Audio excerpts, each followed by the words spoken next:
শেখ হাসিনা যদি একটা লোকের যদি মুক্তি দিত জেল থেকে, বুঝলেন? শুনেন না কেন? শেখ হাসিনা যদি একটা লোকের মুক্তি দিত জেল থেকে, শেখ হাসিনা আজীবন ক্ষমতা থাকতো। হে লোকটাকে এখন তো, হ্যাঁ, শেখ হাসিনা যদি একটা লোকের মুক্তি দিত জেল থেকে, সে আজীবন ক্ষমতা থাকতো। হে লোকটার নাম কি কোন? সে লোকটা মারা হয়েছে 15 আগস্ট। সে লোকটা মৃত্যুর সাথে বাংলাদেশে ভূমিকম্প হয়েছে, বুঝলেন? হ্যাঁ, আপনার নাম বুঝি দেখেন, মাওলানা সাইদি সাহেব যদি মুক্তি দিত, শেখ হাসিনা আজীবন ক্ষমতা থাকতো। তার কে ক্ষমতাতে নামাইতে পারতো না। শেখ হাসিনা কোনো লোকের ক্ষমতা নামাইছে কে? আল্লাহ নামাইছে, বুঝলেন? আল্লাহ নামাইছে। আর আচ্ছা দেখেন, জামাত নেতা করে দেন ফাঁসি দিচ্ছে শেখ হাসিনা।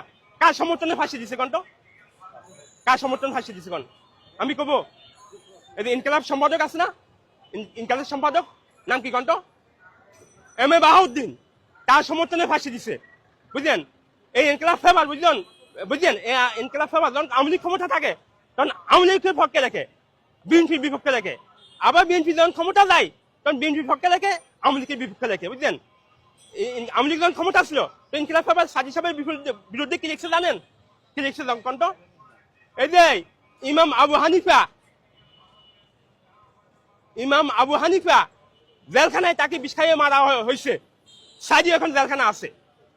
এদিকে কি বুঝাইলো কোন? তো ইমাম আবু হানিফা জেলখানায় তাকে বিষ খাইয়ে মারা হয়েছে, সাজি এখন জেলখানা আছে, বুঝলেন? একমাত্র জামাতের নেতাকে ফাঁসি দিয়ে মারা হয়েছে ইনকিলাব সম্পাদক এম এ বাহাউদ্দিনের সমর্থনে, বুঝলেন? আবার ধানমন্ডি 32 নম্বরে গেলাম দেখতে, ওখানে আমি একটা কথা বলছি। আমি বলছি কি জানেন? দেখেন, পুরুষের মধ্যে সবচেয়ে ভয়ঙ্কর কে এখন? তো ফেরাউন। আর মহিলার মধ্যে সবচেয়ে ভয়ঙ্কর শেখ হাসিনা। এমন একটা কথা বলছি, বুঝলেন? এমন একটা কথা বলছি, অনেকে আমার উপর রাগ হয়েছে, কিন্তু আমি আমার কথা বলি নাই। এই যে শেখ হাসিনা রে ফেরাউন বলছি কে? ইনকিলাব ফেভার আর অন্যান্য ফেভার তাকে ফেরাউনের সাথে তুলনা করছে, কিন্তু আমি আমার কথা বলি নাই। এমনকি শরীফুল আলম ফাদান আছে না, ওই যে কি করেন নাম, শরীফুল আলম ফাদান, হে বলছে শেখ হাসিনা একটা ফেরাউনের মতো, বুঝলেন? এটা আমার কথা বলি নাই, বুঝলেন? দাদা আমার কথা, আমি এটা তো আমার কথা বলি, আমি ফেভার থেকে বলছি। দাদা আমার উপর রাগ হয়েছে, এরা কিন্তু রাগ হওয়া ঠিক হয় নাই, বুঝলেন? এই জিনিসটা মুসলিম আমি মনে করি ভালো হইব। ওই যে জিনিসটা ওই যে ফাইসিং হতে পারে, অনেকে আমার গালাগালি করছে, দেখছেন না আমরা? অনেকে আমার গালাগালি করছে, কিন্তু আমি মনে করি এই জিনিসটা কাজে দেওয়া হোক।